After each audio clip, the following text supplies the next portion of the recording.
حضرت سلمان فارسی سے کوئی پوچھتا کہ تمہارا نام کیا ہے اور تمہارے باپ کا نام کیا ہے، تو وہ جواب میں کہتے سلمان بن اسلام، میں سلمان ہوں اور میں اسلام کا بیٹا ہوں۔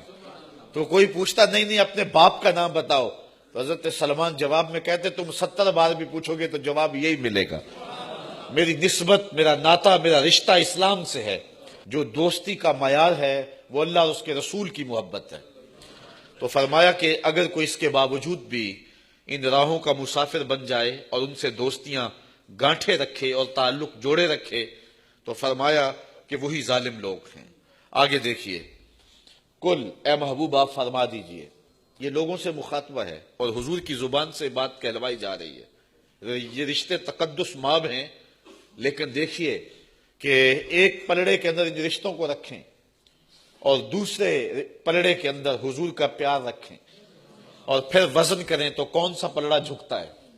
اب دیکھیے رشتے کتنے تقدس ماب ہے۔ قل فرما دیجئے محبوب، ان کان آباؤکم، اگر تمہارے ماں باپ، و ابناؤکم، اور تمہارے بیٹے، و اخوانکم، تمہارے بھائی، و ازواجکم، تمہاری بیویاں، و عشیرتکم، اور تمہارا قبیلہ، و اموال اقترفتموہا، تمہارے وہ کمال جو تم نے کمائے ہیں، محنت کی ہے، کمائی کے مال جو وراثت میں ملے وہ مال نہیں ہے، چونکہ ان کے ساتھ جو ہے وہ اتنا پیار اور ربط بندے کو نہیں ہوتا ہے جو اس مال کے ساتھ ہوتا ہے جو انسان نے محنت کر کے کمایا ہو۔ غالباً شیخ سعدی نے لکھا ہے کہ وہ کہتے ہیں میں کہیں گیا تو ایک لڑکا تھا جس نے ہزاروں دینار کی شال پہن رکھی تھی اور وہ ریشم اور کیم خواب اور قیمتی کپڑوں سے تھی، تو میں نے دیکھا کہ وہ شال کے ساتھ اپنے جوتے صاف کر رہا ہے، تو میں نے رک کے کہا بیٹے یہ ہزاروں دینار کی شال ہے اور اس کے ساتھ تم 2 آنے کے جوتے صاف کر رہے ہو؟ تو وہ کہنے لگا یہ شال مجھے وراثت میں ملی ہے اور یہ جوتے میں نے خود خریدے ہیں۔ جو مال کمائی کا ہو، جس کو اپنے ہاتھ سے کمایا ہوا ہو، تو وہ مال جو ہے وہ بندے کو زیادہ محبوب ہوتا ہے۔ قرآن انسان کے مزاج پر بات کرتا ہے، اس لیے وہ مال بیان نہیں کیا ہے جو وراثت میں ملا ہے، بلکہ فرمایا وَأَمْوَالٌ اقْتَرَفْتُمُوهَا، تمہارا وہ مال جو تم نے خود کمایا ہوا ہے، وَتِجَارَةٌ تَخْشَوْنَ كَسَادَهَا، اور تمہاری وہ تجارت جس پر تمہیں کساد بازاری کا ڈر لگا رہتا ہے، دھڑکا لگا رہتا ہے، وَمَسَاكِنُ تَرْضَوْنَهَا، اور تمہارے وہ بنگلے، وہ گھر، وہ کوٹھیاں جو تمہیں پسند ہیں، جو تم نے پسند کر کے جو ہے خریدے ہیں اور جن کو محنت کے ساتھ تم نے بنایا ہے، یہ ساری چیزیں بیان فرمائی۔ تمہارے ماں باپ، تمہارے بیٹے بیٹیاں، تمہارے بھائی بہن، تمہاری بیویاں، تمہارا قبیلہ، خاندان، برادری، تمہارا کمائی کا مال اور تمہاری تجارت جس پر تمہیں کساد بازاری کا ڈر لگا رہتا ہے، اور تمہارے پسندیدہ بنگلے، یہ ساری چیزیں احب الیکم من اللہ ورسولہ وجہاد فی سبیلہ، اگر یہ تمہیں زیادہ محبوب ہیں اللہ، اس کے رسول اور جہاد فی سبیل اللہ سے، فتربصوا حتی یاتی اللہ بامرہ، تو پھر اللہ کے فیصلے کا انتظار کرو، پھر اللہ کے فیصلے کا انتظار کرو۔ واللہ لا یہدی القوم الفاسقین، اللہ فاسقوں کو ہدایت نہیں دیتا ہے۔ اب یہ ساری چیزوں کے ساتھ جو انسان کا طبعی پیار ہے وہ قرآن نے بیان بھی کیا ہے، وَمَسَاكِنُ تَرْضَوْنَهَا، جن کو تم پسند کرتے ہو۔ اسلام اس کی نفی نہیں کرتا، اسلام دین فطرت ہے۔ باپ کے ساتھ جو فطری اور طبعی پیار ہے اسلام نے اسے نہیں روکا ہے۔ ماں کے ساتھ جو پیار ہے اس کا تو درس دیا ہے، بھائیوں کے ساتھ حسن سلوک کرنے کا سلیقہ سکھایا ہے، مال کمانا اور رزق حلال کی تلاش عبادت قرار دیا ہے۔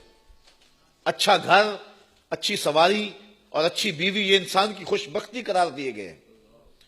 اسی طرح بہن بھائیوں کے ساتھ حسن سلوک کرنا، تجارت جو ہے یہ سچی تجارت کرنے والے کو اعزاز دیا گیا۔ التاجر الصدوق مع الانبیاء یوم القیامہ، سچا تاجر قیامت کے دن نبیوں کے ساتھ اٹھایا جائے گا۔ قرآن نے ان چیزوں کی نفی نہیں کی ہے، ان کی محبت فطری طور پہ ہے۔ انسان جب تھکا ماندہ گھر آئے تو اپنا گھر دیکھ کے اس کو خوشی تو ہوتی ہے، کوئی کہے کہ نہیں مجھے اچھا نہیں لگتا، یہ تو عجیب بات ہے، گھر دیکھ کے مسرت تو ہوگی۔ جب سکول سے بچے آئیں تو باپ لپٹ کے ان کا ماتھا چومنا چاہتا ہے، یہ فطرت ہے۔ ماں کے قدم چومنے کو جی چاہتا ہے، کوئی نالائق ہو تو الگ بات ہے۔ بیوی کے ساتھ قلب کی رغبت اور میلان، یہ ایک فطری بات ہے۔ حضور نے ارشاد فرمایا کہ نکاح سے جو رشتہ پیدا ہوتا ہے اس سے زیادہ محبت کا کوئی جوڑ ہی نہیں ہے۔ اگر پیار کرنا ہے تو پھر بیوی کا روپ بہترین روپ ہے، اور یہ ترغیب ہمیں دی گئی ہے کہ اتنا پیار کرو کہ نظر کسی اور سمت اٹھنے ہی نہ پائے۔ یہ درس دیا گیا، یہ سبق دیا گیا ہے۔ اسی طرح انسان کے مال کی طرف، جیب میں پیسے ہوں تو دل کو تسکین تو ہوتی ہے، خالی ہو تو کوئی آج تو پاس نہیں بٹھانے کے لیے تیار ہوتا ہے۔ تو یہ ساری چیزوں کے ساتھ انسان کا جو تعلق ہے، انسان کا جو ربط ہے، برادری ہے، وعشیرتکم تمہارا خاندان ہے، قبیلہ ہے، برادری ہے، تو انسان کو اپنے قبیلے برادری کے ساتھ ایک گنا تعلق ہے، اور وہ اپنوں میں بیٹھ کر کے اپنائیت محسوس کرتا ہے، اسے خوشی ملتی ہے۔ یہ ایک فطری بات ہے، اسلام نے، قرآن نے اس کی نفی نہیں کی ہے۔ لیکن کہیں ایسا نہ ہو کہ ان چیزوں کا پیار آگے چلا جائے اور رسول کریم کا پیار پیچھے آ جائے۔ یہ بس دیکھنا ہے، احتیاط کرنی ہے، کہیں ایسا نہ ہو کہ برادری آگے چلی جائے اور دین پیچھے چلا جائے، ایسا نہ ہو کہ گھر آگے چلا جائے اور اللہ کا گھر پیچھے چلا جائے، یہ نہ ہو۔ بس فرمایا کہ اگر یہ چیزیں اللہ، اس کے رسول اور جہاد فی سبیل اللہ سے تمہیں زیادہ محبوب ہیں تو پھر کیا ہے؟ فَتَرَبَّصُوا حَتَّىٰ يَأْتِيَ اللَّهُ بِأَمْرِهِ، پھر اللہ کے فیصلے کا انتظار کرو۔ وہ فیصلہ کیا ہے؟ یہاں مبہم رکھا گیا، یہاں وہ چیز بیان نہیں کی گئی، اس کا فیصلہ کیا ہو سکتا ہے، یہ بات بیان نہیں کی گئی یہاں۔ پھر اس کا کوئی فیصلہ آئے گا تمہارے اوپر، اس کا پھر انتظار کرو۔ اگر تمہیں ان چیزوں کی محبت اللہ اس کے رسول کی محبت سے زیادہ ہے تو پھر اس کا فیصلہ تمہارے اوپر آئے گا۔ اور وہ فیصلہ کیا ہے؟ عذاب الہی کی وہ صورت کیا ہے، وہ رنگ کیا ہے؟ وہ مختلف صورتیں ہو سکتی ہیں، اور سب سے بڑی صورت یہ ہے کہ تمہارا دل اجاڑ دیا جائے، تمہارے باطن کو خالی کر دیا جائے،